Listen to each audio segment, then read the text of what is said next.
আসসালামু আলাইকুম গাইস, সবাই কেমন আছেন? এখন আসলাম আমি উটের খামারে। দেখেন, আপনাদেরকে দেখাবো এখানে উট কিরকম বাচ্চা, কি সুন্দর সুন্দর বাচ্চা।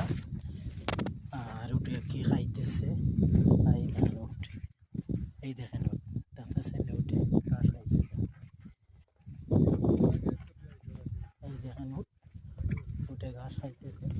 এই দেখেন উটের বাচ্চা, আলহামদুলিল্লাহ, মাশাআল্লাহ। এই দেখেন কি সুন্দর উট, এই দেখেন, এই দেখেন উট, উঠে ঘাসগুলো খাইতেছে, শুকনা ঘাস। এইগুলো হলো ওটা খানা। এই দেখেন, এই দেখেন কিরকম আবিল বানতেছে।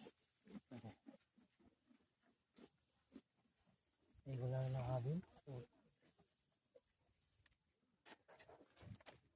এই দেখেন